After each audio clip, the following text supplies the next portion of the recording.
Farda koo yaa farda abbaa kooti,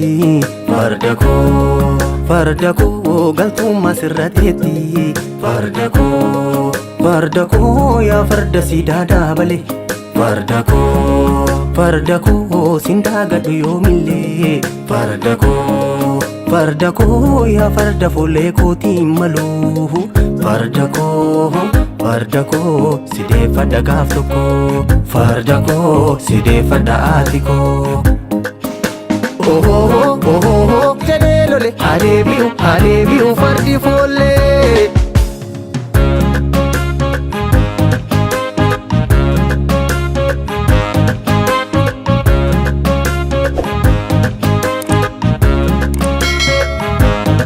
Farda koo finfinneerraan garmaamii natti kootu. Boora koo maaliinsi sakaalanii na obsite mee'atu. Farda koo baaleen gubbaa garmaamii natti kootu. Farda koo harargeerraan garmaamii lafti keetu. Farda koo wallaggarraan garmaamii ambos biyya abbaa keeti. Farda koo maaliinsi sakaalanii na obsite mee'ati. Deebi'uu qaba foollee koo fardi suni seenaa keenya awwaalanii. Hin barbaannu nu jijjiirraa farda harreeni diigamuu qaba siidaanii. Wayyoo gubaa koo danda'i mee garaa koo. Waliif birmannee tokko haa taanu. Mee tokkummaa lammii koo.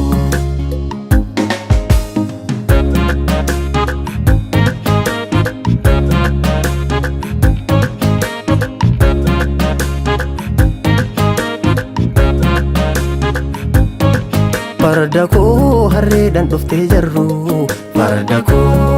Farda koo kan beekni mee haa baru. Farda koo didii finqilii kootu. Farda koo harree ma dhufteen haa galtu. Farda koo si fuudhabee haa ceeku. Farda koo sideeffanna gaaf tokko. Deebi'uu qaba foollee koo fardi suni seenaa keenya awwaalanii. Hin barbaannu nu jijjiirraa farda harreeni diigamuu qaba siidaanii. Wayyoo gubaa koo danda'i mee garaa koo. Waliif birmannee tokko haa taanu. Mee tokkummaa lammii koo. Mee tokkummaa saba koo. Mee tokkummaa lammii koo. Mee tokkummaa saba koo. Mee tokkummaa lammii koo. Mee tokkummaa saba koo. Mee tokkummaa lammii koo. Mee tokkummaa saba koo. Mee tokkummaa lammii koo.